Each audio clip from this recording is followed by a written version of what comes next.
अखंड भारत का निर्माण। अखंड भारत की एकता में सबसे बड़ा रोड़ा बने निज़ाम हैदराबाद, माउंटबेटन, वीवी मेनन और पटेल के सारे प्रलोभनों और सुविधाओं का शिकार होने से बचते रहे। निज़ाम ने नया नरेंद्र मंडल स्थापित कर कुछ लोभी राजाओं का एक संगठन बनाने की चाल चली ताकि वे अपना निरंकुश शासन कायम रख सकें, और उन्होंने एक गुप्त बैठक आयोजित की और बैठक में उन्होंने राजाओं से खुले शब्दों में कहा, देशी रियासतों के राजाओं को अपनी मौत के परवाने पर दस्तखत करने का निमंत्रण दिया जा रहा है। हाँ, हो तो ऐसा ही रहा है, जूनागढ़ के शासक ने कहा। बैठक में बहुत कुछ बोला गया जिसका प्रभाव हिंदू राजाओं पर भी पड़े बिना ना रह सका। निज़ाम से प्रभावित होकर उदयपुर के महाराणा ने भी अपनी रियासत से मिली हुई कई रियासतों के राजाओं के साथ मिलकर एक संघ बना लेने की कोशिश की। ग्वालियर के राजा ने भी, जिनके पिता को बिजली की रेलों का शौक था, इसी तरह की कोशिश की। अपने प्रधानमंत्री के कहने पर त्रावणकोर के महाराजा ने, जिनकी रियासत में बंदरगाह भी था और यूरेनियम की बहुत समृद्ध भंडार थी, स्वतंत्रता की मांग उठाई। निज़ाम के समर्थक उड़ीसा के एक रियासत के महाराजा को बहुत बड़ी भीड़ ने उनके महल में घेर लिया और तब वह वहां से निकलने नहीं दिया जब तक कि उन्होंने दस्तखत नहीं कर दिए। कांग्रेस को एक प्रदर्शनकर्ता ने त्रावणकोर के शक्तिशाली प्रधानमंत्री के चेहरे पर छुरे से वार किया, जिससे भयभीत होकर महाराजा ने दिल्ली तार भेजकर विलय की स्वीकृति दे दी।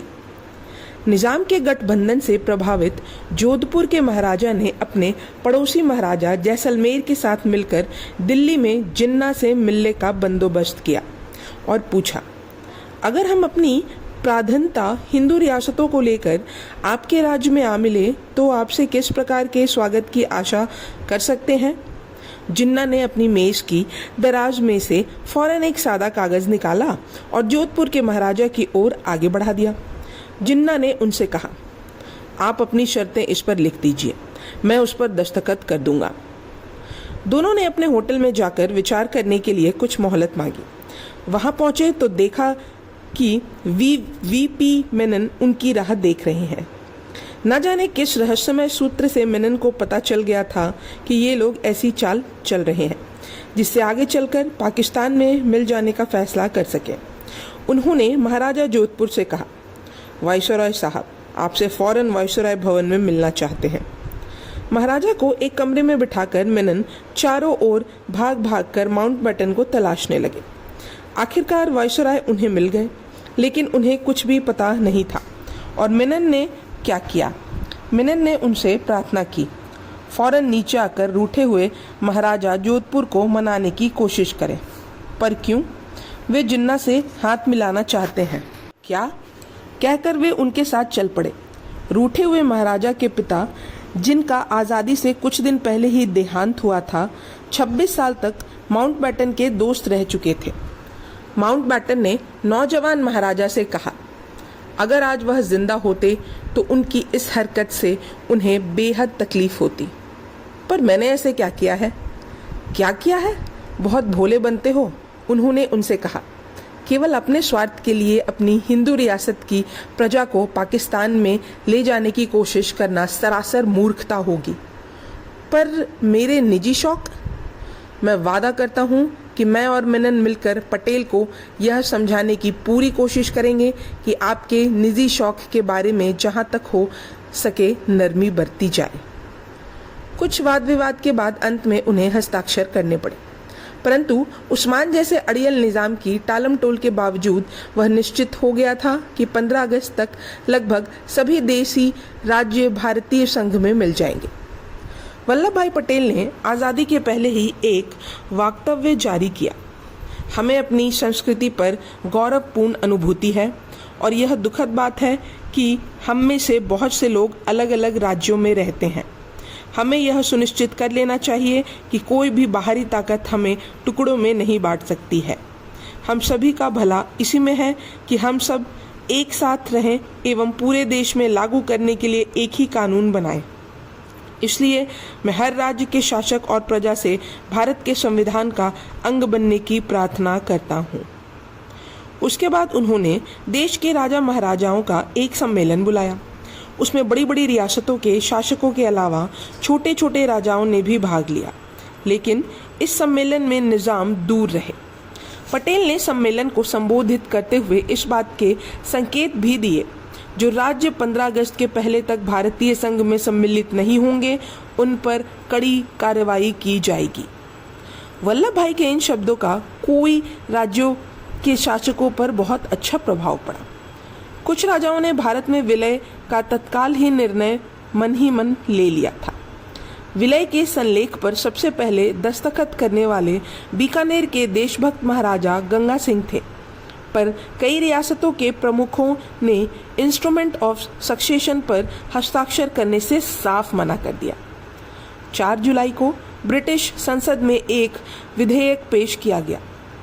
18 जुलाई को उसे स्वीकृति मिल गई और 15 अगस्त सन 1947 को भारतीय स्वाधीनता अधिनियम लागू कर दिया गया। 15 अगस्त सन 1947 भारत के इतिहास का वह सुनहरा दिन बना, जबकि भारत पाकिस्तान के बंटवारे की स्वीकृति के साथ साथ हमने अपनी आज़ादी भी पाई। नए भारत के अस्तित्व में आने के लिए सारा देश लेजिस्लेटिव असेंबली में मध्य रात्रि को नेहरू का भाषण सुनने का बेताब था। नेहरू ने कहा, मध्य रात्रि के बाद हिंदुस्तान एक नवजीवन और आज़ादी के साथ जागेगा। एक ऐसा क्षण बहुत ही दुर्लभता से इतिहास में किसी को मिलता है। एक ऐसा पल जब भारत के लोग भूतकाल से निकलकर एक नए भविष्य की ओर जाएंगे, जब एक युग समाप्त होता है और राष्ट्र की आत्मा जो अतीत काल से घुटी हुई थी, एक बार फिर से अभिव्यक्ति पाएगी तथा अपने उज्जवल भविष्य की ओर जा रही है। उसी दिन पंडित जवाहरलाल नेहरू भारत के पहले प्रधानमंत्री बने। यद्यपि कांग्रेस कार्य समिति के ज़्यादा से ज़्यादा सदस्य वल्लभ भाई को प्रधानमंत्री बनाना चाहते थे, पर महात्मा गांधी की इच्छा यह थी कि नेहरू जी को प्रधानमंत्री बनाया जाए। वल्लभ भाई ने अपने निजी हित को राष्ट्र के लिए समर्पित कर दिया, बल्कि लौह पुरुष ने तो जीवन भर यही किया था। अंग्रेजों की कूटनीति के कारण अखंड भारत और पाकिस्तान 2 स्वाधीन औपनिवेशिक राज्यों में परिणत हो गया और लगभग 200 वर्षों से गुलामी की बेड़ी में जकड़ी हुई मासूम जनता ने भारत माता की जय, अमर शहीदों की जय, महात्मा गांधी की जय का उद्घोष करते हुए करुणा और मानवता की तलवार से चिर परिचित गुलामी की जंजीर को निर्ममता पूर्वक काट दिया। हमने स्वाधीनता की सांस ली, स्वतंत्र वातावरण में विचरण करना आरंभ कर दिया। सरदार साहब स्वतंत्र भारत के उप प्रधानमंत्री बनाए गए। वल्लभ भाई पटेल ने भारत की आज़ादी के लिए स्वतंत्रता संग्राम में कभी ना भूलने वाला योगदान दिया। यह एक सर्वमान्य तथ्य है, लेकिन यदि एक पल को आज़ादी से पहले उनके द्वारा राष्ट्रहित में किए कामों को भुला भी दिया जाए, तब भी उन्होंने आज़ादी के बाद एक अखंड भारत की मजबूत नींव डालने में जो सहयोग किया था, वह इस लौह पुरुष के बाद भारत की निर्माण में अद्भुत भागीदारी को दिखाता है। आज़ादी मिलने पर भी देश में छोटी बड़ी लगभग 562 रियासतें थी, इसलिए आज़ादी अभी भी पूरी नहीं थी। उन्हें एक सूत्र में पिरोकर अखंड भारत का निर्माण करना कोई आसान काम नहीं था, लेकिन वल्लभ भाई ने अपनी युक्ति एवं दूरदर्शी दृष्टिकोण, जल्दी एवं साहसिक फैसले लेने की क्षमता के चलते आज़ादी से पूर्व ही अधिकांश रियासतों को भारत में मिला लिया। इसमें संदेह नहीं है कि पटेल जी जैसे नेता के संकल्प एवं साहस के बिना विभिन्न राज्यों का एकीकरण इतनी सरलता से नहीं हो पाता। गांधी जी ने उनके बारे में कहा भी था, यह समस्या इतनी पेचीदा है कि उन्हें अलावा इसे कोई दूसरा नहीं सुलझा सकता था। भारत में फैले उस समय छोटे छोटे राज्य महाराजाओं, नवाबों या फिर निज़ामों द्वारा शासित थे। ब्रिटिश राज के दौरान उन्हें तंग नहीं किया जाता था, पर अंग्रेज उनके क्रियाकलापों पर निगाह रखने के लिए अपना एक अधिकारी हर एक राज्य में भेज देते थे। हैदराबाद एवं कश्मीर तो उन राज्यों में से थे जो इंग्लैंड जितने ही बड़े थे। भारत में सम्मिलित होने वाले सबसे पहले राज्यों में बीकानेर, ग्वालियर और बड़ौदा थे। अगस्त के पहले सप्ताह में शामिल होने वाले दस्तावेज पर हस्ताक्षर करने वाले महाराजाओं एवं नवाबों की भीड़ ही लग गई थी। इस प्रकार वल्लभ भाई ने राजकोट, उड़ीसा, छत्तीसगढ़ सौराष्ट्र संघ के राज्य, मालवा का राजसंघ, पंजाब राजसंघ, फरीदकोट, विंध्य प्रदेश, राजस्थान संघ, त्रावणकोर, कोचिन, रायपुर, भोपाल आदि को भारत के अधीन कर लिया। लेकिन जूनागढ़ के नवाब बिना किसी तर्क के पाकिस्तान के साथ जाना चाहते थे। इस तथ्य के बावजूद कि उनका राज्य भारतीय सीमा के काफी अंदर था। जब वहां की हिंदू बाहुल्य जनता ने भारत के पक्ष में अपना फैसला लिया तो नवाब अपनी 3 बीवियों, कुत्तों और रत्न आभूषणों के साथ पाकिस्तान को पलायन कर गए। उसे भारतीय फौज के आक्रमण का भी भय था। कश्मीर के महाराजा हरि सिंह बिल्कुल इसके विपरीत थे। वह हिंदू थे पर अधिकतर जनता वहां मुसलमान थी। महाराजा अपना मन नहीं बना पा रहे थे कि पाकिस्तान के साथ जाएं या भारत में रहें। वह वास्तव में स्वतंत्र रहना चाहते थे और उनके पास पर्याप्त सेना थी। पर इस बीच में पाकिस्तान के कबीलियों ने उन पर आक्रमण कर दिया, लूटपाट, घर जलाने और वहां की जनता को आतंकित करने लगे, जिन्हें खदेड़ने के लिए हरि सिंह ने भारतीय फौज की मदद मांगी और साथ ही भारत में रहने का फैसला किया। नई दिल्ली ने जितने लड़ाकू जहाज और सेना की इकाई थी, उन्हें द्रुत गति से श्रीनगर रवाना कर दिया गया। धरती की जनता कहीं जाने वाली कश्मीर में अब शांति भंग हो गई थी और वह भारत पाकिस्तान के बीच युद्ध भूमि बन गई थी।